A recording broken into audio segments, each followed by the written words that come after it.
out 8 students out of 16. Yeah, so only a half from the list. So let me take a screenshot first for the 8 students have joined.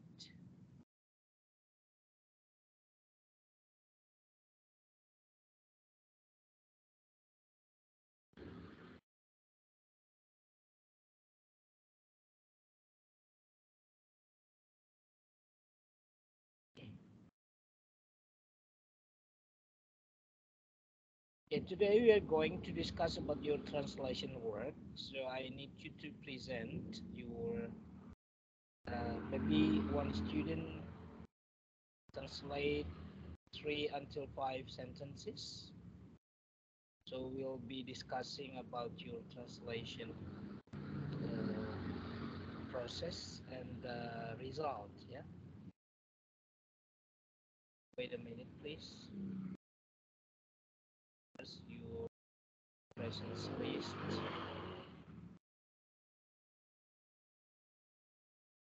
There is 10th of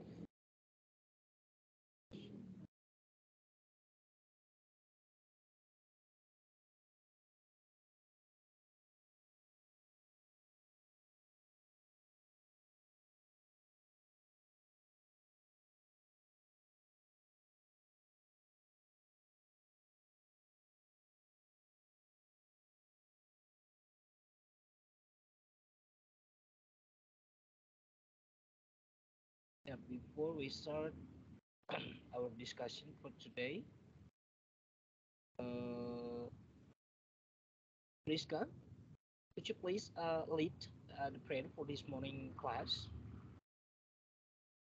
Do you hear my voice? Priska, Teresia?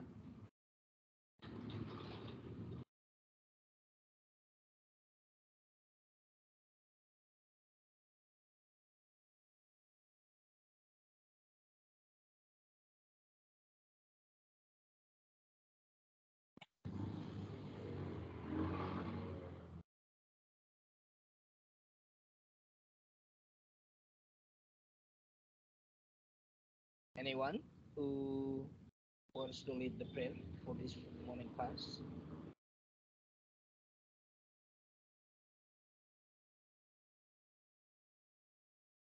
Masih dengar suara saya, adik-adik? Masih, Sir. Masih, Sir. Terdengar, Sir. Oke, baiklah. So let me lead our prayer for this morning. Let me lead in Christianity and for other religion, please make your prayer as you believe. Thank you, Jesus, in this morning. We are gathered here to be discussing about our topic for today in literary translation, and we do hope bless us, you bless our time in this discussion, and please open our mind to receive any kind of advantages that we'll be discussing with my students here. Jesus Christ, please bless also our family, our siblings, and our friends wherever they are, so that we can gather later on other moments happily. And please give your mercy and also bless all the time in doing our daily activities. And in Jesus' name we pray. Amen. Terima kasih atas kehadirannya, and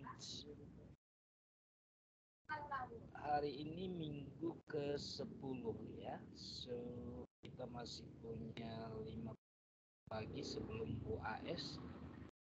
Maybe your final test will be next January, next year ya, 2023.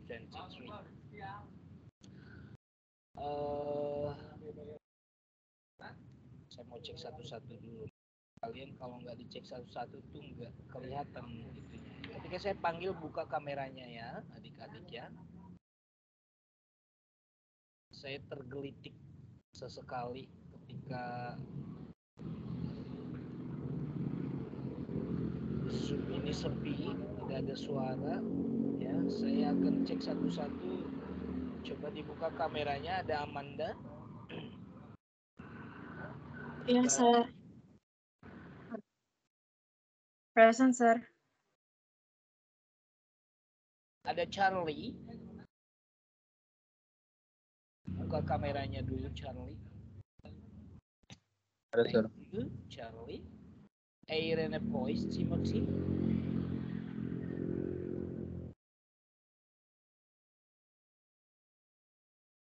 Oke. Thank you. Elia Dwi. Present, sir. Baik, thank you. Priska, Teresia.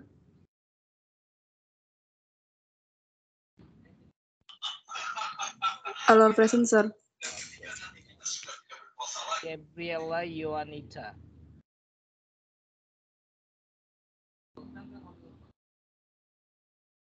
Oke. Gladys.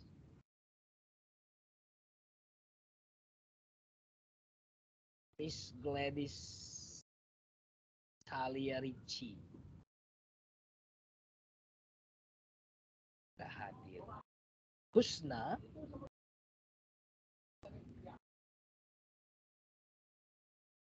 Iya. Hadir, sir. Hadir. Ya, thank you. Janet Priscilla.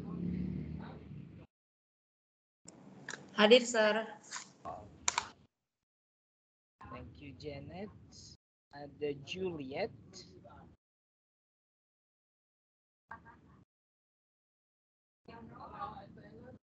Absent. Ada Moses.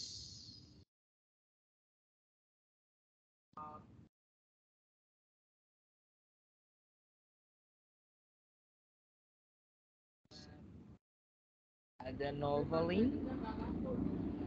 Hadir, sir. Iya. Oscar Wow. Ini calon-calon ngulang lagi.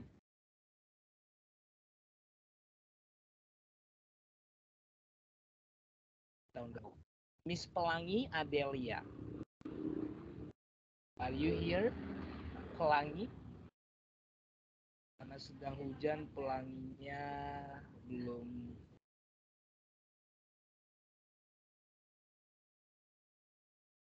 Putra Halawa.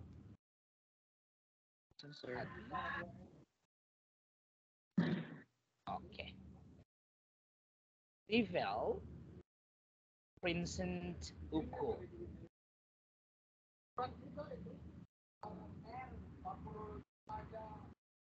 Masih mute suaranya. Tidak terdengar ya, tapi wajahnya sudah kelihatan. Baiklah, dicek dulu device-nya ya Bang ya. Alright, yang saya minta pertama kali untuk kalian saya minta tadi untuk mengunggah hasil itunya ya, tugasnya. Nah, kalau tiba-tiba saya suruh seperti ini, saya mau cek ya orangnya ready atau enggak. Saya cek dulu nih ya. Kita santai-santai dulu. Saya mau cek dulu. Kalian ini ada persiapan atau enggak? Anda tadi. Berarti lihatnya di meeting 10 ya. Oke. Saya mau cek files. Kalian bisa lihat ya layar saya ya.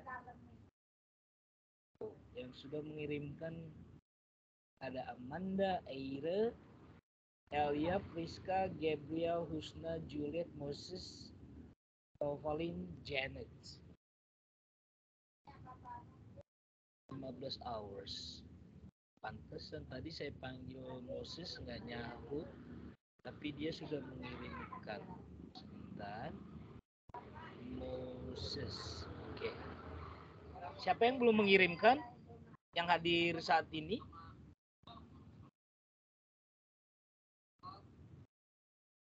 Ayo. Siapa yang belum? Sudah semua? Saya, Sir, tapi tinggal ngirim doang. Ya, kirimlah sekarang. Jangan tunggu-tunggu, nanti kalau sudah selesai ini nggak saya terima lagi filenya. Cepat. Bisa kan sekarang kirimnya? Benar sudah selesai kan, Charlie? Ya, Sir. Ya, Sir. Bentar. Oke.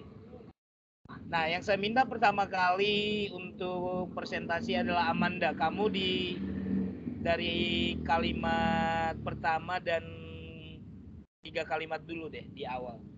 Saya mau lihat. Kamu bisa share screen? Ya, Sir. Bisa, Oke, Sir. Aman. silakan. Coba share di laptop. Kita bermain-main dengan hasil terjemahan kaliannya hari ini. So, kita mau melihat dulu bagaimana kenaturalan, ya, maksudnya keefektifan hasil kerja, hasil terjemahan kalian. Ya, apakah masih kaku, apa masih ada pilihan kosakata yang kurang tepat, ya, atau memang sudah bagus banget, ya. Oke, ini filenya sudah terbuka, masih kecil. Nah, begini caranya enaknya, jadi bisa langsung kelihatan source language and target language itu ketika when you make it into columns. Okay, Yes, Sir. make it bigger, please. Yes, wait, Sir. Oh iya, oke. Oke. Saya baca bahasa Indonesianya, kamu baca bahasa Inggrisnya, ya. Baik, Di sebuah desa terpencil, hiduplah seorang ibu dan putrinya. Coba bahasa Inggrisnya. In a small village, there lived a woman and her daughter. Ya. Oke, in a small village. Ada yang lain, adik-adik? Mungkin ada. Coba lihat terjemahan kamu, ya. Ada terjemahan lain selain small village? Terpencil kamu terjemahkan di sini small. Oke. Small itu belum tentu terpencil.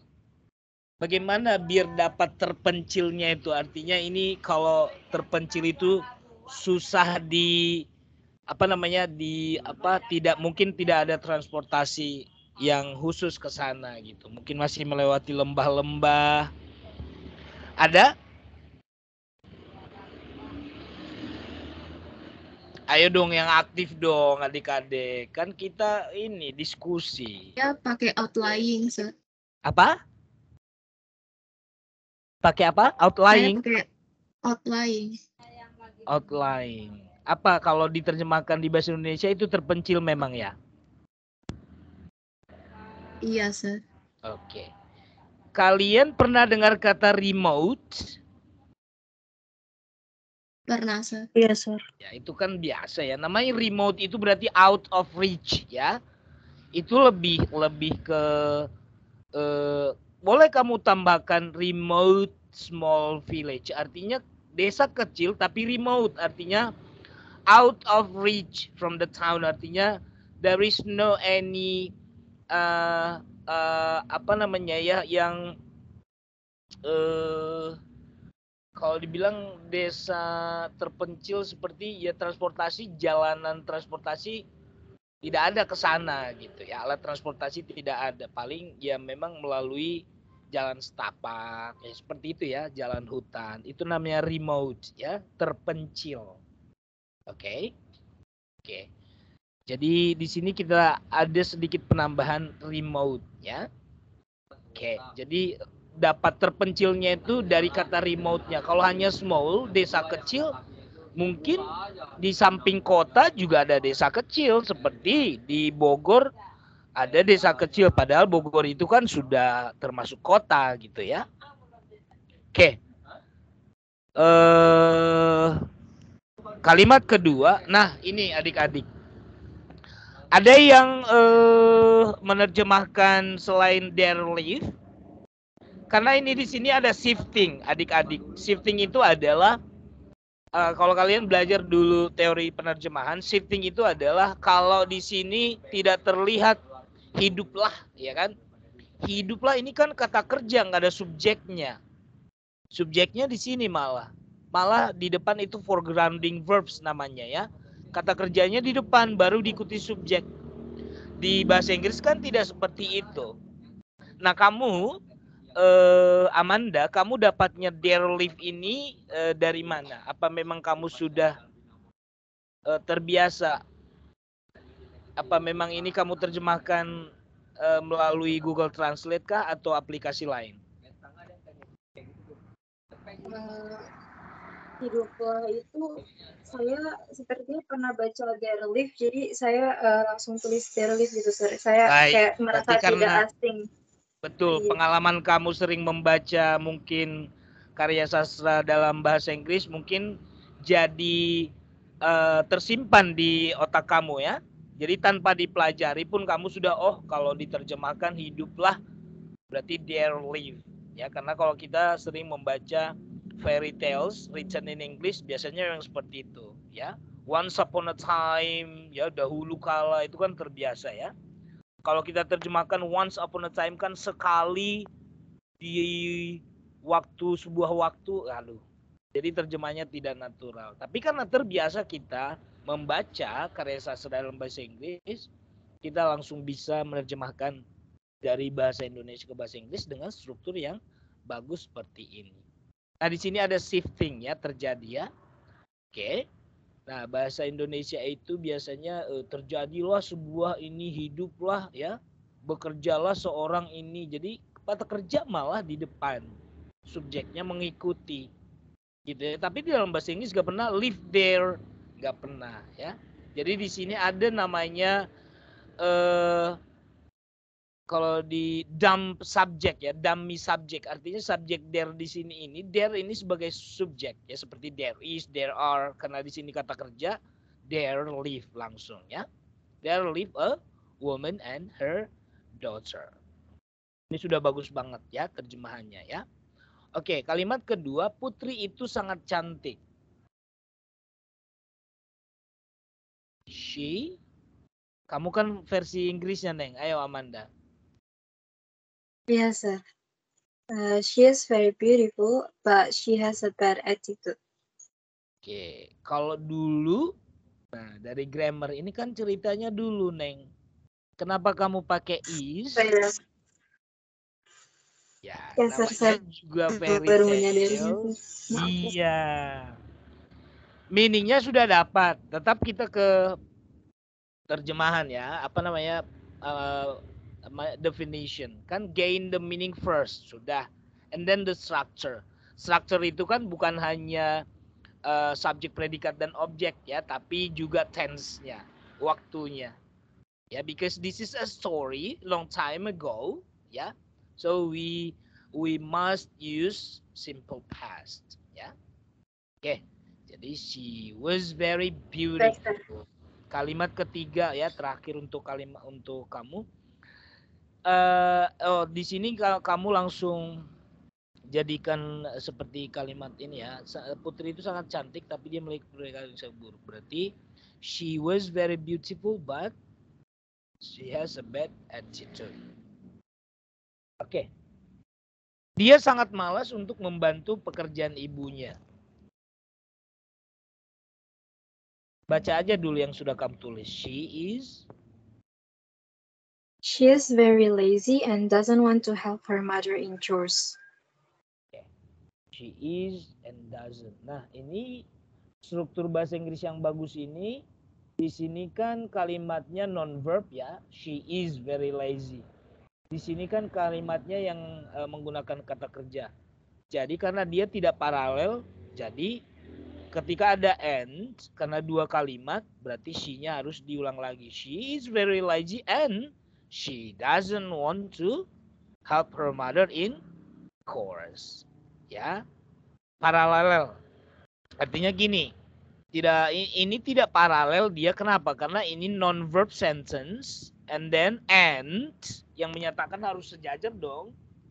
And ini kan non-verb, ini kan verb. Jadi Nggak boleh langsung. Tapi kalau di sini non-verb tadi, she is very lazy and very annoying gitu ya. Iya, dia malas dan sangat mengganggu gitu ya. Jadi gitu. Karena sama-sama adjektif boleh. Tapi karena di sini kata sifat, di sini kata kerja, jadi di sini harus tambahkan she. Begitu, lebih bagusnya seperti itu. Oke, thank you Baik, Sir. Amanda for sharing. You can stop your Thank you, Sir. sharing screen. Let me call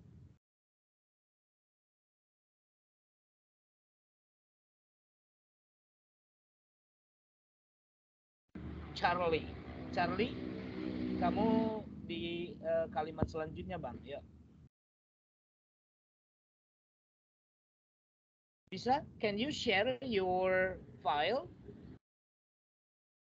Saya nggak bisa share screen, Sir. Saya di HP. Terus gimana dong?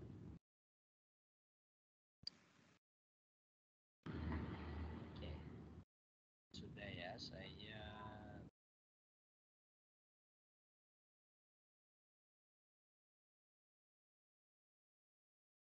nggak bisa marah kalau saya juga nggak bisa nuntut kalian pakai laptop semua ya. Sometimes kalian harus presentasi, hanya mengandalkan handphone. Handphone juga kayaknya bisa deh kalau nggak salah. Jadi ya, kemarin mahasiswa English Phonology bisa sharing pakai handphone.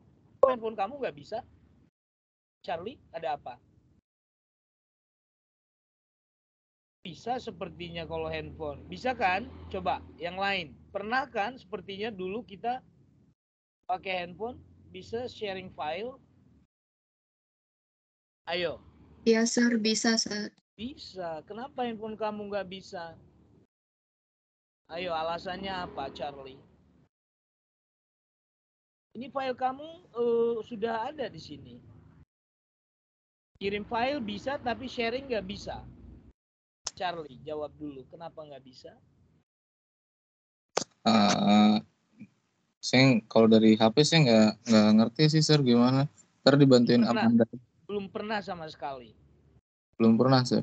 Oh ya Terus udah, ini saya tunjukkan lah. Nanti coba-coba ya. Bisa kok teman kamu dari semester lalu juga saya langsung ingat tadi. Karena saya lihat tampilannya agak unik kalau dari handphone dia besar banget gitu. Ya. Jadi coba nanti ya, harus belajar biar lain kali kamu bisa, jangan laptop ada, ya kan? Oke. Ini file kamu. Untuk cara memperbesarnya ini yang saya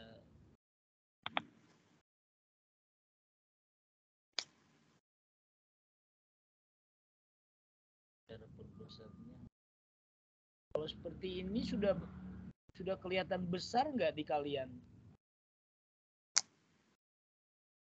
Oh ini nih bisa besar 150. Oke. Nih kamu dari kalimat ini saya bacakan ya.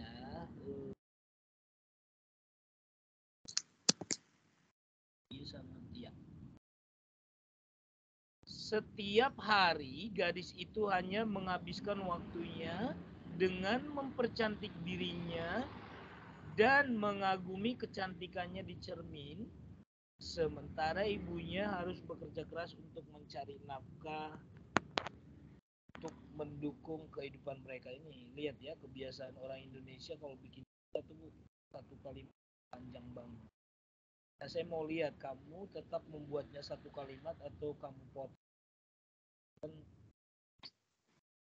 Gantung kreativitas si penerjemah. Yang penting tidak mengurangi makna. Yang ini berarti ini ya, terjemahan kamu ini. Coba baca. Bisa kan? yes, sir.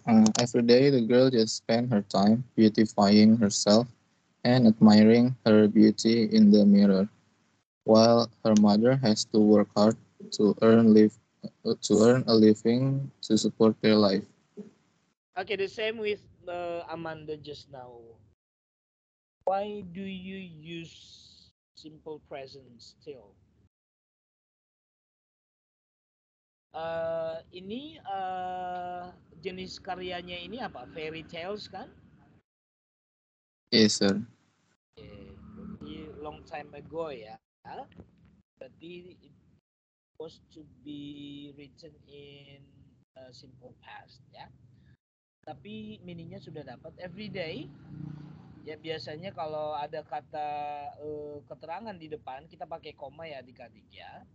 Every day, comma, the girl just spends her time beautifying herself and admiring. Ya, ini sudah paralel ya. Ada di sini and, karena di sini verb ing, gerund, di sini juga gerund ya. Beautifying herself and admiring her beauty in the mirror, while her mother has to work hard, ya, to earn a living to support their lives. Oke. Ini sudah bagus banget. Adik-adik, ada nggak yang menerjemahkan mencari nafkah selain earn a living? Ayo, biar kita compare. Kalau ini penerjemahannya sudah natural banget. Artinya sudah semantik ya. Karena kalau mencari nafkah, kalau kita terjemahkan secara literal, to find a living, ya kan? Kalau di sini to earn, ya. Oke, ada yang menerjemahkan frasa kata kerja ini dengan kata kerja yang lain? Sama semua? Rasanya beda, Sir. Siapa ini? Elia, Sir. Iya, L-nya pakai apa? So they can fulfill their needs. Oke. Oke. Maknanya sama ya. Dan pilihan katanya juga sudah bagus. Fulfill needs itu menghidupi ya. Memenuhi kebutuhan. Mencari nafkah sama dengan memenuhi kebutuhan. Nah, ini maksud saya. Jadi, meskipun diction atau pilihan katanya beda, tapi maknanya tetap sama. Dan di bahasa Indonesia memang, di bahasa Inggris memang itu biasa kalau kita bilang mencari nafkah to fulfill daily needs atau to fulfill our needs ya, atau to earn a living ya, sama ya. Beda kalau yang tadi kalau kamu menerjemahkannya to find money atau tidak biasa ya, find bread ya, pokoknya mencari itu kamu terjemahkan secara literal to find out ya, tidak bagus. Artinya bukan tidak bagus, tidak tepat maksudnya ya, tidak tepat sasarannya dan tidak natural di bahasa Inggris sebagai bahasa target. Kalimat kedua, selain malas dia juga sangat manja. Yo. Apart from being lazy, he is also very spoiled. Oke, selain malas, artinya di sini begini loh. Dia malas dan juga sangat manja. Itu loh yang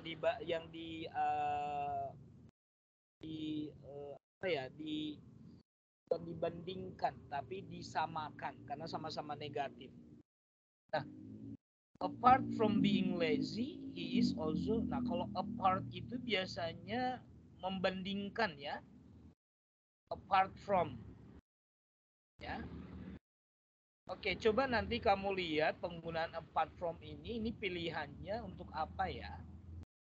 Tapi ini menurut saya kurang natural di bahasa Indonesia, di bahasa Inggris. Di bahasa Indonesia biasanya kan pakai parallel conjunction, ya. But also, ya. She is not only lazy, she was not only lazy, but gitu, but also. Nah, ini maksudnya menarik kesamaan, ya, dua kesamaan. Jadi selain juga. Okay. Apart from being lazy, he is also. Tapi di sini kata sifatnya sudah dapat ya, lazy and very spoiled. Tapi penggunaan ini loh maksud saya untuk yang strukturnya. Oke, benar strukturnya. Maksudnya di sini kamu klausa, ya. Oke. Di sini kalimat utamanya, ya. Tapi penggunaan yang parallel conjunction-nya itu selain juga kan, itu biasanya kita mempelajari di grammar itu parallel conjunction. Oke. Jadi di sini kalau boleh ada penggunaan yang tadi apa ya? But also ya, he is tidak hanya ya, not only ya. Atau mungkin tadi di sini kamu mungkin bilang not only lazy, but he is also. Nah, jadi ada only but also. Itu sih maksud saya hanya sarankan saja. Tapi kalaupun ini diterjemahkan, artinya memang sama dengan ini. Gitu ya. Cuma strukturnya aja kurang natural menurut saya. Ada yang menggunakan selain yang digunakan oleh Charlie apart from, ada yang menggunakan yang lain, mungkin conjunction yang lain atau preposisi. Kalau saya pakai besides, jadi langsung gitu sir. Besides, he is also very spoiled. Jadi besides lazy gitu. Besides. Jadi besides saya itu untuk menerangkan sentence yang sebelumnya, jadi langsung saja besides gitu. He is also very spoiled. Coba terjemahkan ini. Ini siapa si Elia lagi? Saya nggak lihat siapa ini. Gabriela. Jeb, ini terjemahkan dulu dari kalimat ini ke sini. Coba. Hasil yang kamu terjemahkan. Kalau terjemahan saya buatnya besides, she is also very spoiled. Nah, malasnya di mana? Karena malasnya itu kan seperti sudah dijelaskan di sentence yang sebelumnya, sir. Jadi langsung besides aja, kayak gitu. Kan dia sudah dijelaskan di sentence ketiga, she is very lazy. Jadi langsung aja, jadi saya tidak perlu menjelaskan lagi kalau dia malas, seperti itu. Di mana yang kata lazy tadi? Kalimat ketiga. Yang di atas, sentence 3. Sangat malas. Oke, sementara ibunya harus bekerja keras untuk mencari nafkah. Nah, kalau kamu langsung pakai besides di sini, berarti konteksnya kamu ke kalimat ini loh, ke kalimat yang sebelumnya. Setiap hari mensudah. Dan itu juga dia sangat manja. Oke, jadi kamu lebih ke menghilangkan kata malas karena di sini, tapi perbandingannya di sini, oke, ya masuk akal sih kalau kamu misalkan di atas ini karena sudah ada kata malas, oke. Cuman kalau saran saya sih karena memang di sini ada 2 perbandingan kata sifat, ya, tetap harus kita terjemahkan karena mungkin fokus utamanya adalah menarik kesimpulan selain malas, ya, jadi ditambahkan lagi dia juga manja gitu, jadi semakin negatif lah sifatnya si perempuan itu, si gadis itu. Tapi kalau kamu pakai langsung sides, koma, she was also very spoiled, oke. Ya, saya bisa menerima. Oke, ada yang lain selain Gabby dan Charlie? Ada yang menggunakan yang tadi saya bilang, she was not only lazy but also. Oke, mungkin saya terlalu ke ini kali ya, tapi kalau kalian kayak tadi Gabby memiliki kalian punya ini masing-masing ya, makanya di dalam penerjemahan itu punya perbedaan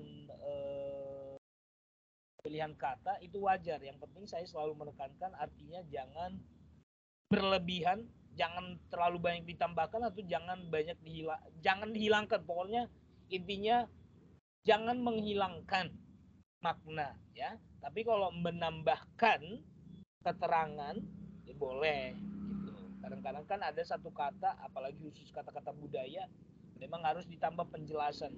Kalau hanya meminjam mungkin di target pembaca di bahasa target tidak paham kata benda tersebut, tapi ketika diterjemahkan lontong ya, terus diterjemahkan traditional food from Indonesia, wrap rice gitu ya, well ya, wrapped in a banana leaf ya, jadi dikasih penjelasan itu masuk akal. Oke, ada yang berbeda nggak ada? Oke, kalimat ketiga si siapa ini? Sir. Ya. Ini suara laki-laki siapa Sir, namanya? sorry. Saya nggak Saya mau bisa nanya lihat aja. wajahnya. Oh ya udah saya ke sini. Siapa ini? Rival, sir. Ya, kenapa Rivel? Kalau saya Rival. Putus-putus suaranya. Saya mau nanya aja sih, sir. Iya, nanya. Ayo. Masih ya, sir? Oh. Oke. Saya mau nanya aja yang dari slide yang tadi. Dari yang punya Charlie tadi, sir. Boleh tolong ditampilkan lagi. Oke. Yang kalau misalnya penggunaannya masih kayak besides ya, sir. Dia mana ya? Oh, yang apart. Oke. Kalau misalnya kalimatnya dibuat seperti besides her being lazy, she is also very spoiled. Gimana tuh, sir? Besides her being lazy, she is also very, very spoiled. Besides her being lazy, kenapa ada her di situ? Itu her being kan, oke, being di situ menjadi gerund. Besides her being lazy, besides her singing, oke, being di situ menjadi noun. Oke, baiklah, boleh. Itu kalimat kamu. Bukan sih, sir. Saya Enggak, bukan. Saya sama kayak Charlie, salah. Tapi mungkin saya mikirnya kayak gitu, sir. Iya, karena kalau misalkan besides kan artinya selain itu gitu ya, di samping itu kan maksudnya, jadi ada penambahan kan. Kalau apart from itu kan kalau kita tarik apa namanya secara semantically, apart from jauh dari ya, artinya malah terbalik gitu loh. Sedangkan di sini yang disamakan itu adalah penambahan negatif tambah negatif, paham nggak? Paham, sir. Iya. Kalau kita apart kan jauh dari ya, artinya terpisah kan. Nah, kalau di sini malah bukan terpisah tapi ditambahkan maknanya. Kalau besides kan memang menambah makna ke yang sebelumnya kan. Paham nggak penggunaan besides? Selain itu atau di samping itu artinya menambahkan arti ke yang sebelumnya. Karena sebelumnya negatif lazy, besides artinya ditambahkan lagi yang negatif juga gitu. Oke, mudah-mudahan penjelasan saya paham ya kalian ya. Oke, di sini artinya conclusionnya, kesimpulan yang saya berikan adalah ketika ini negatif sama negatif berarti preposisi yang tepat besides atau parallel conjunction yang tadi not only but also gitu loh. Atau on she is not only she is not only lazy, tidak hanya malas but also ya. Kalian sudah pernah belajar itu.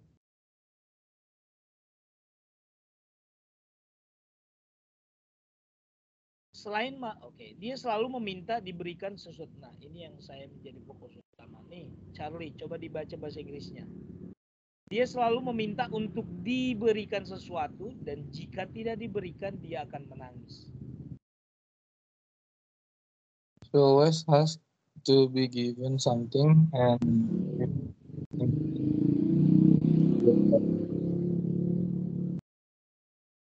Di sini perempuan kok kamu pakai he sih, Bang?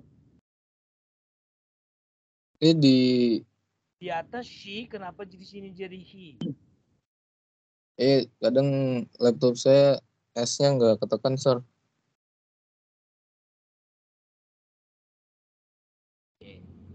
Ini jadi salah banget loh kalau dinilai oleh seorang ini, kamu langsung ini kan perempuan dan laki itu kan 180 derajat berbeda. Sedangkan jelas-jelas tadi there live a mother and her daughter gitu. Jadi hati-hati ya, apalagi she dan he gitu loh.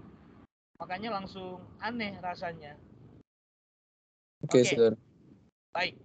Di sini ada kalimat panjang banget ya. Dia selalu meminta untuk diberikan sesuatu.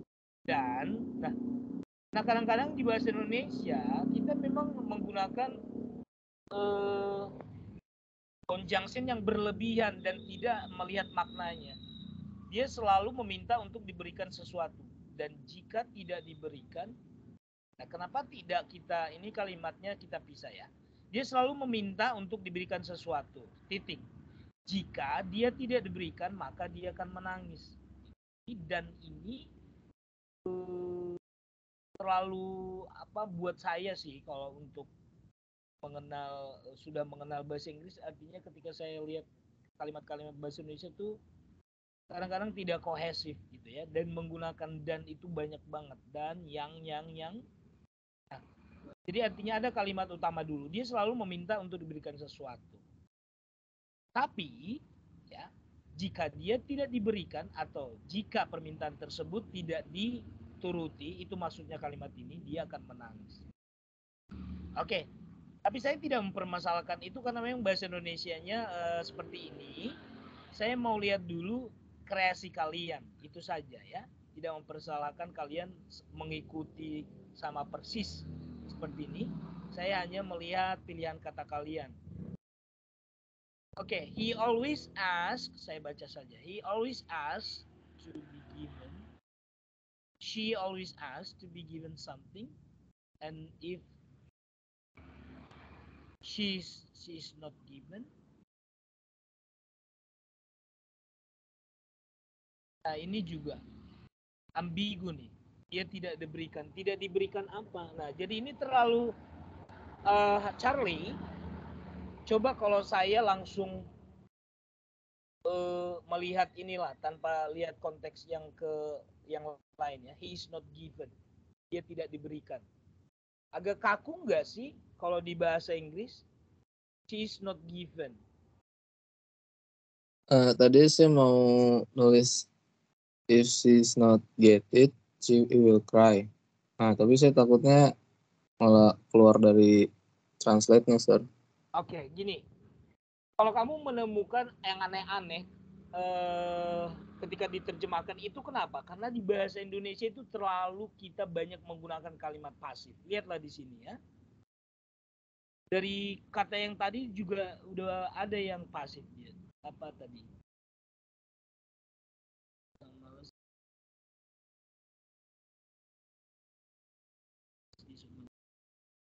Nah, lihat nih. Dia selalu meminta untuk diberikan. Jika tidak diberikan, dia akan menangis. Di sini. Oke, saya usul ketika kalian menemukan kalimat bahasa Indonesia yang banyak pasifnya, karena target reader kita ini adalah orang Inggris, coba kita buat menjadi kalimat aktif. Nah sekarang saya tantang dulu Charlie untuk mengubah kalimat ini menjadi membuatnya ke kalimat aktif. Coba. Yuk saya tantang sekarang. Dia selalu meminta untuk diberikan sesuatu, dan jika dia tidak mendapatkannya, dia akan menangis. Nah, bahasa Inggrisnya maksudnya, ini kan diberikan. Bagaimana kalau kita ubah? Ya, jadi kita ada shifting di sini dari kalimat pasif menjadi aktif di kalimat bahasa Inggris. She always asks to be given something, and masih to be given. Coba kamu sekarang gini, kalau biar nggak bingung kamu, coba kamu ubah dulu kalimat ini menjadi kalimat yang benar. Ini kan kalimatnya masih bahasa Indonesia banget dan kurang. Coba, dia selalu meminta untuk diberikan sesuatu. Di sini tidak ada siapa yang memberikan. Coba kalau saya buka dulu sedikit ini biar terbuka jalan kamu untuk membuatnya lebih bagus. Dia selalu meminta, dia selalu meminta sesuatu kepada ibunya, ya. Jadi dia meminta sesuatu, jadi nggak usah diberikan, namanya meminta kan sudah diberikan. Jadi dia selalu meminta sesuatu dari ibunya, dan Jika ibunya tidak memberikan, dia akan menangis. Jadi menjadi aktif dia. Nah, kalau di kalimat kamu ini kan masih mengikuti versi Indonesia. To be given is not given. Ya kan? Diberikan, tidak diberikan. Coba ubah menjadi kalimat aktif di bahasa Inggris. She always asks something to her mother, and if she's not get it, she will cry. Itu maksud saya. Jadi itu lebih natural di bahasa Inggris. Sedangkan ini coba he is not given atau she is not given. Buat saya ini kalau yang sering baca, yang sering nulis ini ya kalimat, karena kita kan sudah belajar he is not given. Masih ada pertanyaan given what? Gitu loh. Ya, dia tidak diberikan. Dan ini versi bahasa Inggrisnya masih kaku banget. Ya. Oke. Ada yang ini kan kami sama Charlie tadi sudah mencoba mengubah ya. Ada adik-adik yang lain yang sudah memang mengubahnya menjadi kalimat aktif di versi bahasa Inggris. Ayo, coba cek masing-masing. Siapa ini? Siapa ini? Yang bicara tadi siapa? Saya sama Amanda barengan. Iya, coba. Amanda, coba baca karya kamu yang kamu terjemahkan. Saya dulu, Sir. Ya. Ya, kalau saya bikinnya, she always asks for something and her mother should give that to her. Otherwise, she will cry. Ya. Kamu malah menggunakan otherwise ya, jika tidak ya. Oke, meaningnya sudah dapat. Ada yang lain? Jadi tadi she always asks something from her mother atau she always asked, kita pakai itu ya bentuk kedua ya. She always asked ya something from her mother, and if her mother did not provide her with her wish, boleh kita tambahkan seperti itu ya, she would cry. Oke, ada yang menerjemahkan lain selain yang diterjemahkan oleh Amanda dan Charlie ini? Saya, Sir, Janet. Ya, coba Jen. Kalau saya, she always asking her mother to buy anything she wants, and if her mother doesn't give what she wants, she will be crying. Oke. Kalau boleh, yang tadi sudah bagus yang pertama, she wants. Jangan diulang lagi she wants-nya di kalimat kedua, redundant. Tapi yang pertama itu sudah dapat. She always apa tadi? Coba, she always asking her mother to buy. Askingnya yang memang kalau di grammarnya salah ya. She always asked something. She always asked what her mother wanted. What she wanted. But if, jadi diubah lagi, digunakan kata lain. But if her mother doesn't give what she wants, tapi she wants diganti. If her mother didn't give it to her, ya boleh kita pakai it karena di atas kan something kan. Gave it to her, he or she would cry. Ya, kita selalu mencoba untuk ini ya, open ini ya guys, maksudnya kita membandingkan untuk yang biar kedepannya kalau kita menerjemahkan tuh lebih natural gitu loh. Jadi tadi sudah dapat satu ilmu ketika di bahasa Inggris itu, di bahasa Indonesia sebagai source language-nya itu terlalu banyak kalimat pasif, lebih baik ya, saran saya lebih baik karena ini memang sudah menjadi bahan penelitian, lebih baik kamu terjemahkan ke bentuk aktif. Ya, dan itu lebih natural di bahasa Inggris. Oke. Beda tadi kalau kamu menemukan beda kalau kamu menerjemahkan dari bahasa Inggris ke bahasa Indonesia, ya memang kalau kamu nanti menerjemahkannya banyak kalimat pasif di bahasa Indonesia, ya that's fine karena memang orang Indonesia terbiasa menuliskan kalimat itu dengan menggunakan kata kerja dalam bentuk pasif. Ya. Oke. Kita selesaikan dulu kalimat terakhir di paragraf pertama ini ya. Tentu saja situasi ini membuat ibunya sedih, tapi bagaimanapun juga dia masih mencintai putrinya. Coba Charlie, ini kalimat kamu yang di bahasa Inggris itu tidak ada pemisah ya antar paragraf dengan paragraf yang lain. Nih. Yang mana ini? Ini ya. Yes, sir. Itu. Of course, this situation made her mother sad, but she still loved her daughter-in-law.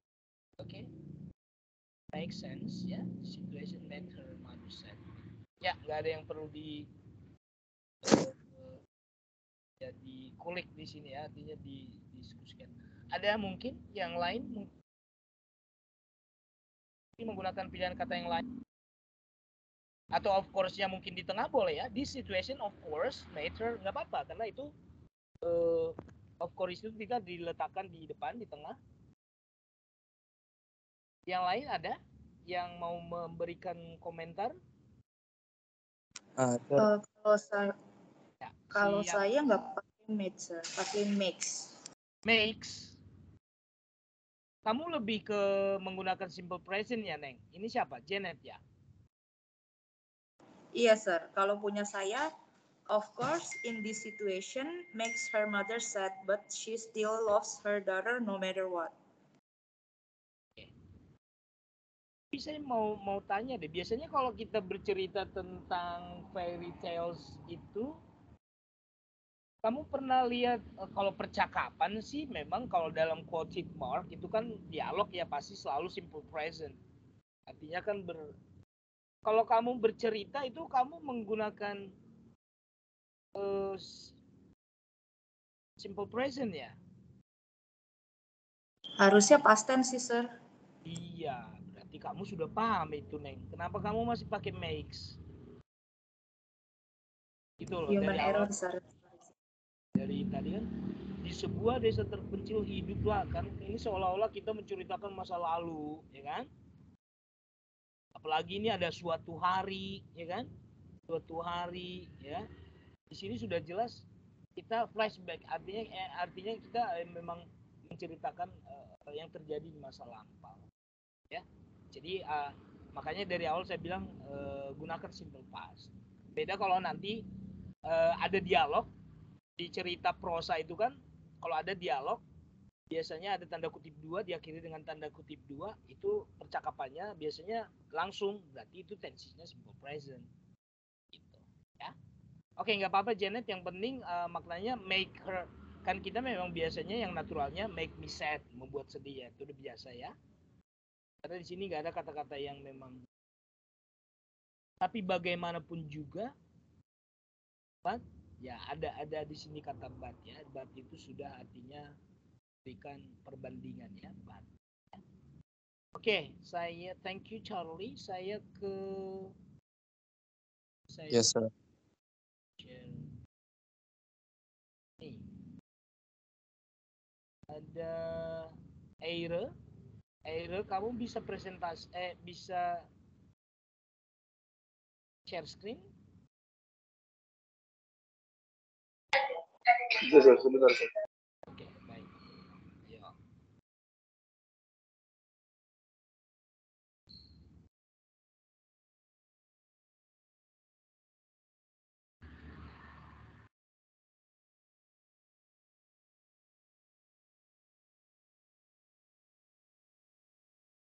Nggak kerasa kita mulai jam ini udah mau sejam ya adik-adik ya.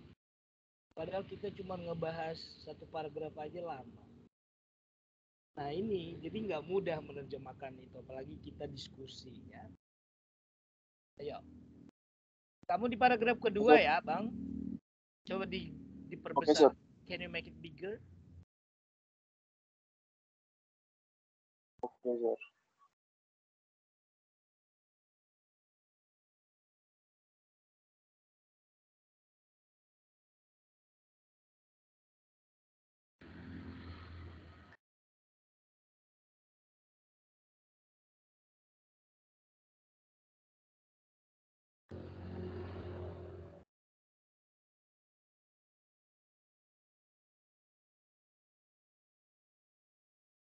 Yeah, ladies and gentlemen, can you see the words clearly? Yes, sir. Oke. Bisa, Sir. Masih normal semua matanya ya. Oke, go on. Saya baca ya, kamu versi Inggrisnya. Suatu hari, gadis itu meminta ibunya untuk membeli gaun baru untuknya. Inggrisnya? One day the girl asked her mother to buy a new dress for her. Oke. Saya tanya yang perempuan. Kalau gaun sama dress itu sama nggak sih? Bagi yang Beda perempuan di seperti sini. Amanda sama yang lain yang perempuan. Kalian kan udah sering dong. Apa bedanya gaun dengan dress? Kalau dress mungkin yang lebih casual gitu, Sir. Kalau gaun kayak buat pesta gitu. Ya. Iya, gaun yang untuk pesta ya, Sir. Ada kan pilihan kata, ada kan gaun GAWN ya tulisannya ya bahasa Inggris. Ini kan pinjaman dari bahasa Inggris sebenarnya. Gaun, Sir. Iya. Ya, jadi hanya pilihan kata saja yang kurang tepat menurut saya ya, cara apa? Eire. Karena gaun itu lebih aduhai dibandingkan dress, ya. Jadi nanti maknanya sedikit kurang gitu loh. Meskipun kalau buat kita laki-laki sama aja sih gitu, tapi buat mereka yang perempuan membacanya gaun itu mungkin lebih wow ya kan. Oke, jadi di sini tetap gaun ya, GAWN ya. Jadi kamu di sini pakai dress. Oke. Kalimat kedua, pada awalnya ibunya menolak permintaannya karena dia tidak punya cukup uang. Coba baca versi Inggrisnya. At first, her mother refused her request as she didn't have enough money. She didn't have. First, her mother refused her request as she didn't have enough. Oke, pilihan katanya nggak terlalu sulit ya. Ada yang lain? Mungkin kalian punya kalimat yang unik, tapi meaningnya sama, artinya sama. Ya, ini kata-katanya yang refuse, request. Oke, namun dia tidak punya cukup. Kalimat ketiga, namun lagi ya bandingkan. Karena ibunya dipaksa menuruti permintaannya. Nah, ya, saya menekankan di sini, lihat nih. Dipaksa ya. Jadi pakai pasif ya. Namun karena ibunya dipaksa menuruti permintaannya, ia memenuhi permintaan putrinya. Nah, coba bahasa Inggrisnya mana? Coba dibaca, Bang. However, as her mother was forced to comply with her request, she fulfilled her daughter's request. As her mother was forced to comply with her requests, she fulfilled her daughter's request. Oke, sekarang coba kalau saya ubah bahasa Indonesianya seperti ini.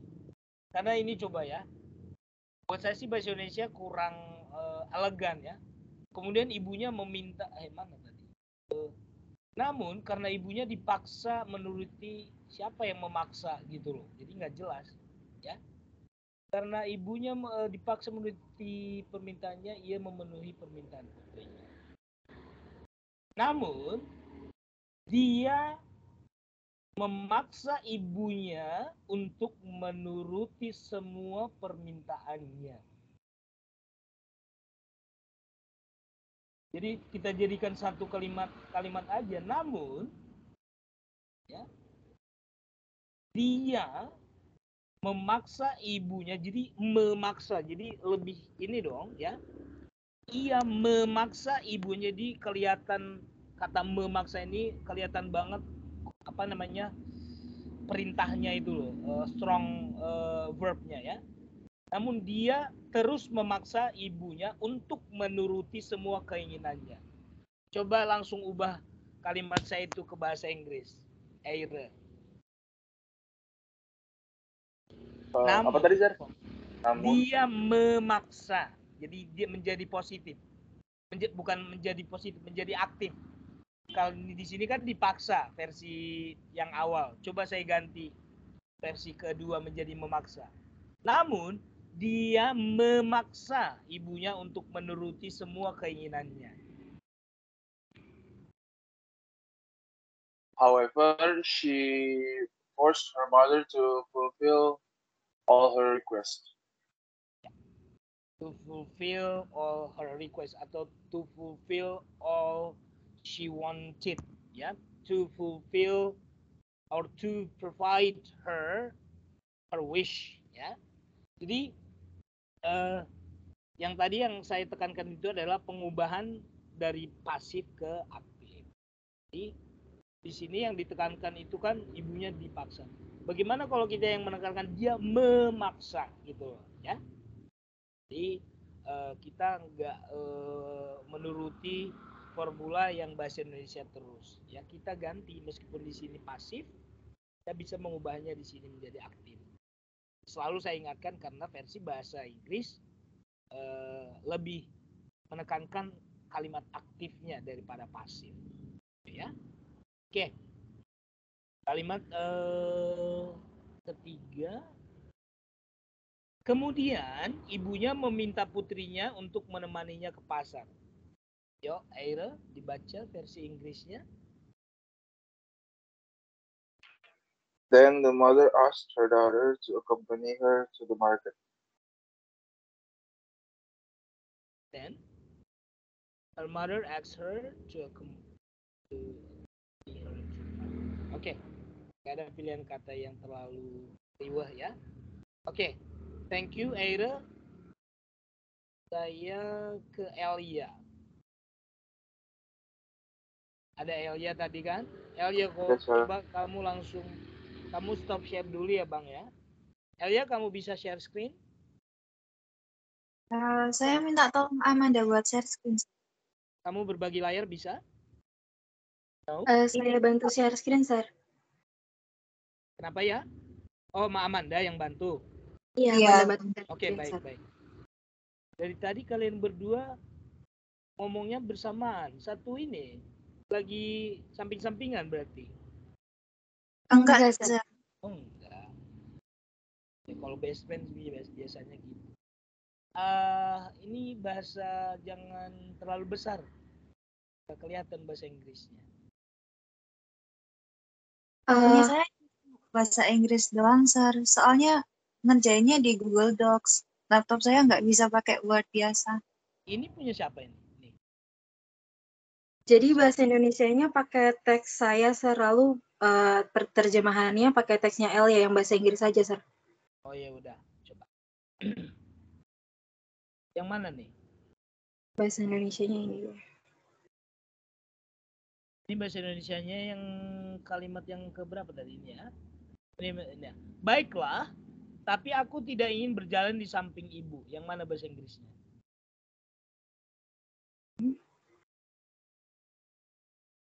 Ini bahasa Indonesia kan? Nah.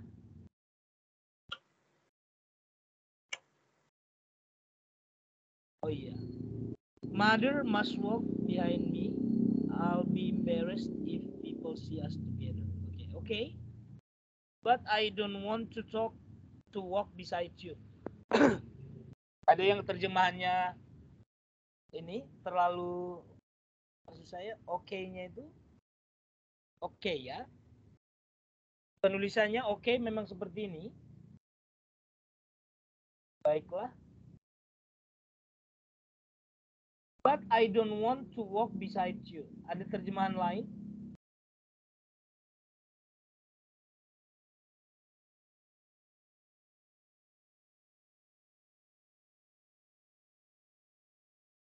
Oke, baiklah, sudah dapat meaningnya ya. Oke, mana ini kalimat selanjutnya? Bahasa Indonesianya? Oke, saya baca punya saya aja deh bahasa Indonesianya. Coba tunjukkan langsung bahasa Inggrisnya ya. Saya baca versi Indonesianya.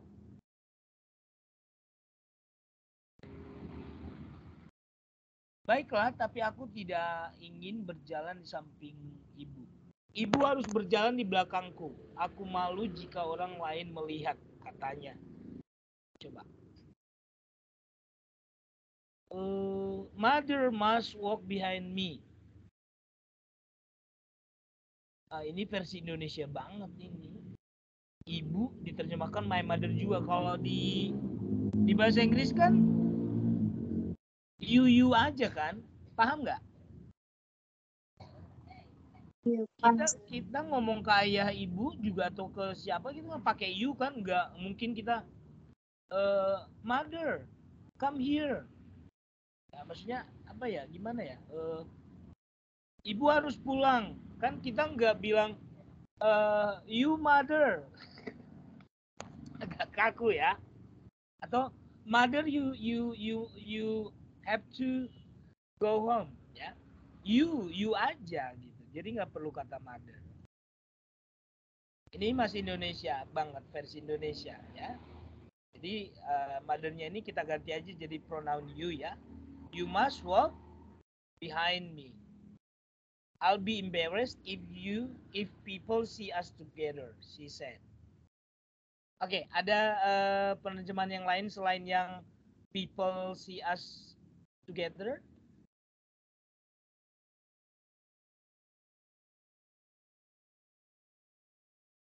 Kalau saya, I don't want people to see me. Kalau itu malah beda maknanya nanti kalau kamu terjemahkan seperti itu. Kalau I don't want people to see me, ya nggak mungkin orang nggak ngelihat dia. Makna kalimatnya ini sebenarnya, ya malah bagus kamu menjelaskan seperti itu, Neng. Ya, yang tadi terjemahan kamu, biar kamu tahu, oh kalimat kamu tuh masih belum sempurna. Kenapa? Kalau kita tarik maknanya, saya nggak mau orang melihat saya. Ya pasti pasti orang akan melihat dia sama ibunya. Arti di sini sebenarnya adalah yang bahasa Indonesia, saya tidak mau orang lain melihat, artinya melihat kita jalan tuh jalannya tuh barengan gitu loh. Kalau yang tadi yang terjemahnya si Neng ini maknanya sudah dapat nih.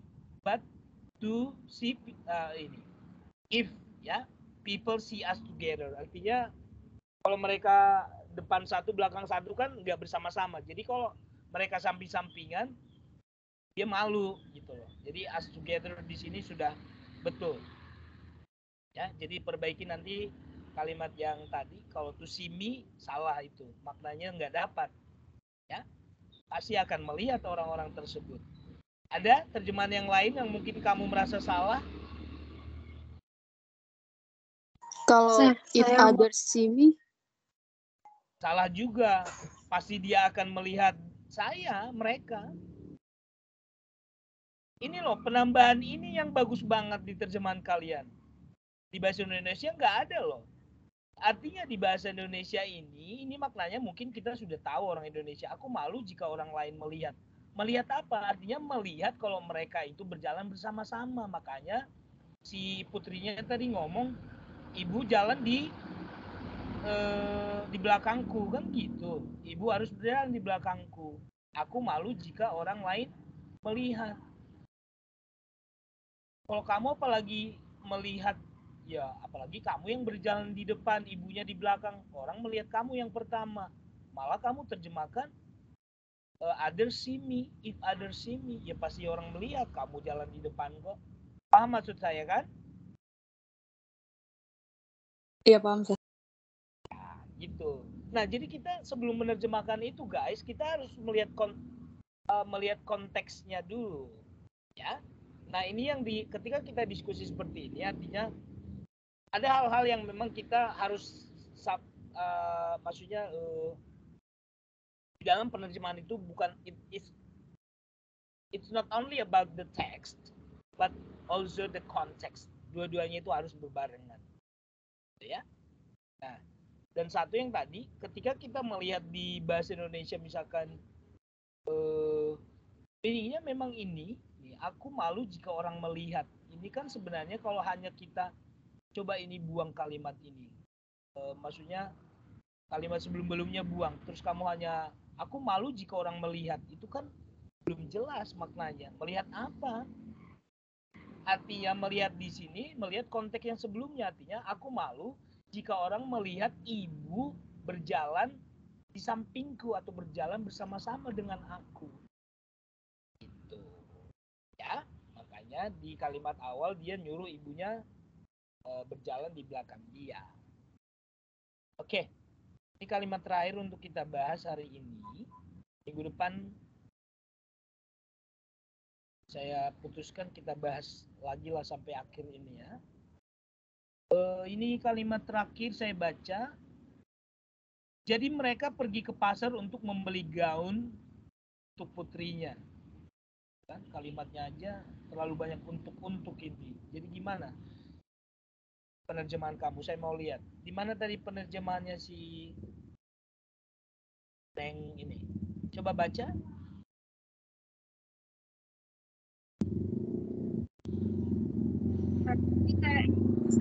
Oh, ini masih ya. Jika meskipun ibunya sedih itu ya? Iya, Sir. Oh iya, meskipun ibunya sedih, ia terus mematuhi permintaannya. Coba terjemahkan. Even if the mother gets sad, she is still obliged to the request. Nah ini terlalu umum banget. Even the mother-nya itu terlalu umum loh. Artinya kamu kayaknya memisahkan si the mother ini dengan mother cerita di atas. Aduh, apa ya? Saya nggak gimana cara menjelaskannya. Jadi jangan gunakan kata mother terus. Gunakan pronoun. Ya. Even if her mother, jadi the-nya ini kan nggak spesifik ya. Jadi harusnya her menyatakan bahwasanya si yang kita ceritakan ini kan si perempuan. Jadi pakailah pronoun her. Even if her mother was sad, ya, she still, ya, dia diwajibkan untuk she is still obliged to request. Dia patuh kepada permintaannya. Oke, ini terjemahannya masih kaku ya. She is still obliged to the request. Ini seperti bahasa hukum jadinya. Ya. Dia patuh kepada permintaan itu. Ada terjemahan yang lain nggak? Yang beda dari terjemahannya Elia. Coba adik-adik. Coba kita bandingkan. Siapa yang mau membandingkan? Dari kata meskipun. Ada?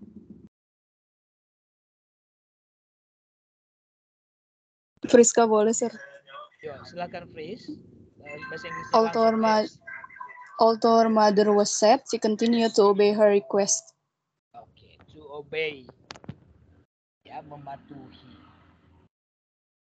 Obey, mematuhi seperti ada aturan. Ada yang lain nggak selain oblige dan selain obey? Ayo, pilihan katanya kurang tepat menurut saya karena itu kan bukan aturan, ya kan?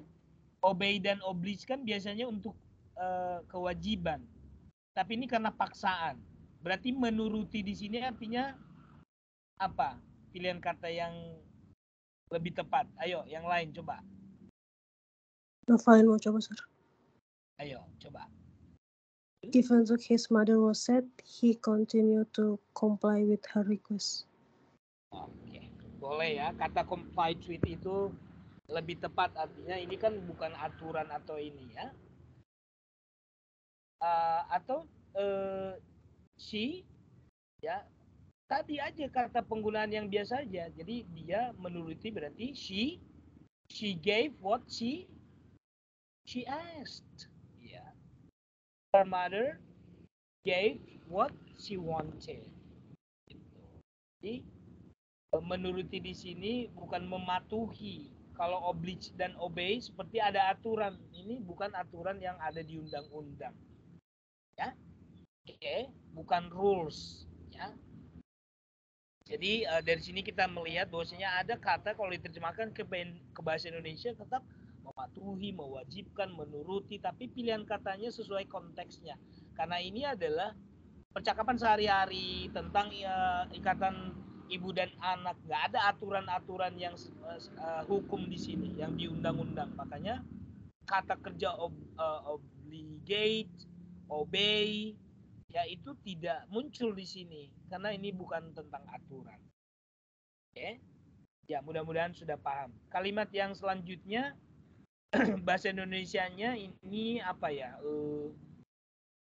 Jadi mereka pergi ke pasar untuk membeli gaun untuk putrinya. Ini tidak terlalu masalah menurut saya pilihan katanya.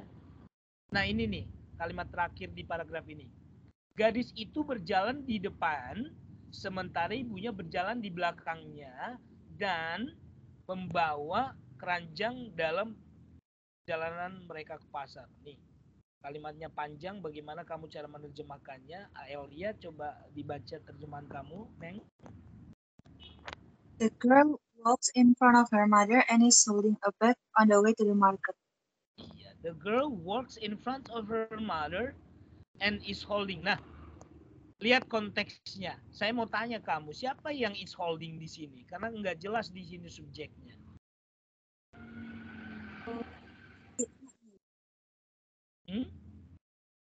Yang anaknya. Salah dong, Neng. Makanya, itulah artinya, makanya tadi saya bilang lebih spesifik.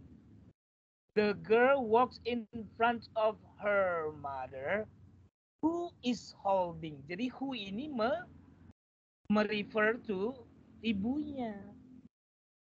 Gitu. Jadi pakailah klausa di sini. Ya. The girl walks in front of her mother. Her mother-nya ini siapa? Yang who is holding a bag on their way to the market.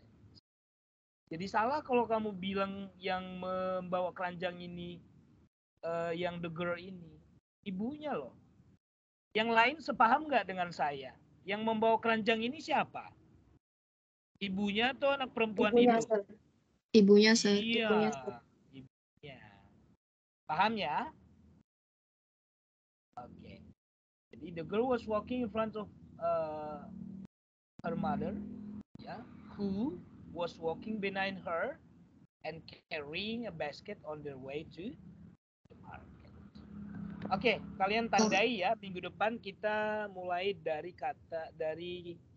paragraf ketiga, kata meskipun. Oke, cukup sekian untuk hari ini. Filenya sudah mengirimkan semua ya. Jadi tolong dari sini kalian bisa dari yang kita bahas tadi, kalian bisa memperbaiki. Mungkin ada yang harus kalian perbaiki di terjemahan kalian dan kamu bandingkan nanti yang sudah kamu kirimkan ke saya dan dengan yang sudah kamu perbaiki. Nah, ini fungsinya kita diskusi, artinya coba kamu ada nggak perbaikan yang file yang saya terima ini yang tadi berarti belum kamu perbaiki. Ada nggak yang kamu perbaiki dari file yang ini ya setelah kamu mendengar hasil diskusi kita tadi? Itu loh maksud saya. Oke, ada pertanyaan? Kalau nggak ada, coba dibuka kameranya sebentar semua untuk dokumentasi. Sebelum kita tutup pertemuan ini dalam doa, silakan semuanya. Oke.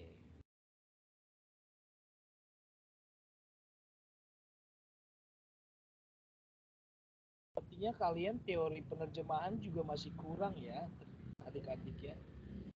Kalau kalian memang masih meneruskan untuk mengambil nanti skripsinya tentang penerjemahan, kalian banyak baca teori penerjemahan ya, karena kakak kamu yang sekarang yang sedang seminar proposal itu, ini udah pertemuan ke-10, udah tahu cara nulis skripsi gimana ya. Oke. Saya ambil foto. Oke, 1, 2, 3, go. Wait a minute. Bentar.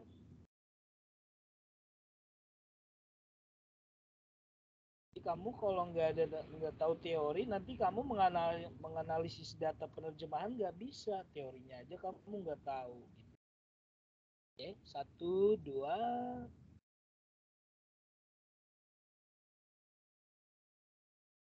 Sekarang banyak kalian membaca contoh-contoh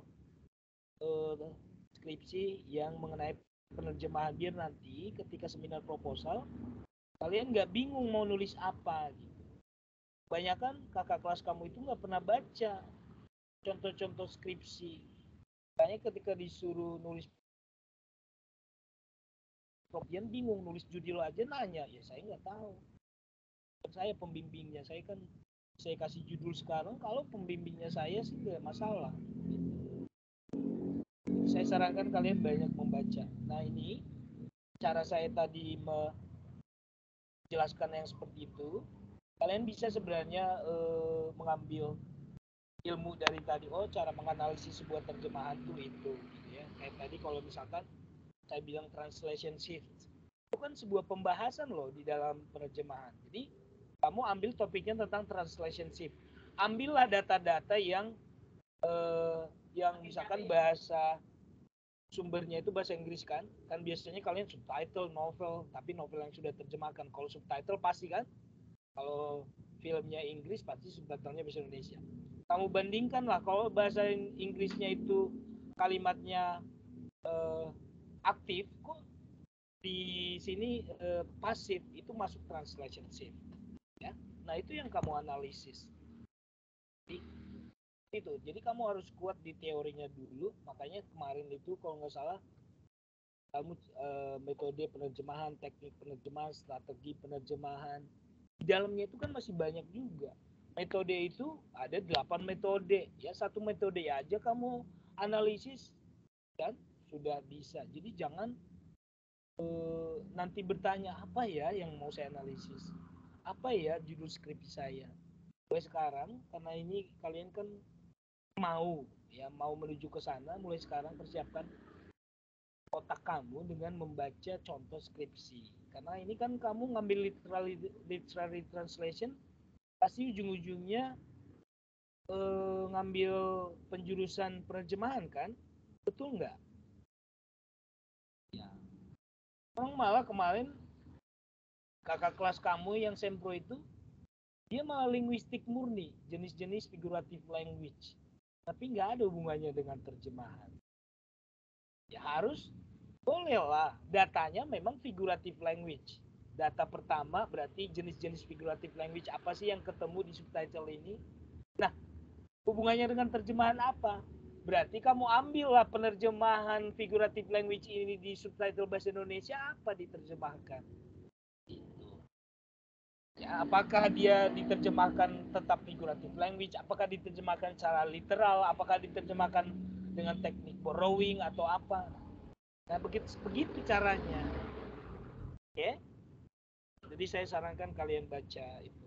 Oke, sebelum kita tutup saya minta Elia untuk menutup doa. Silakan Elia menutup kelas ini dalam doa. Yuk.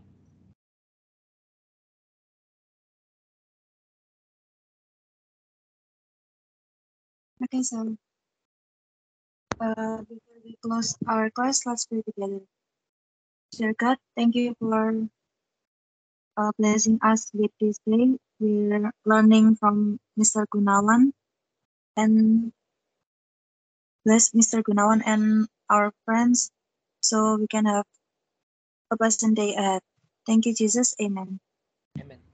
Yeah, we'll see you next week, guys. Please fix or revise your translation work ya, if you want to. Ya, kalau memang nggak mau diperbaiki, that's fine. Ya. Thank you so much. I'll see you next week. Bye. God bless you all. Thank you, sir. Thank you, sir. Yeah, have a nice Thank you, sir. day. God bless you, sir. Have a Have a nice nice My day, day, too, pleasure. sir.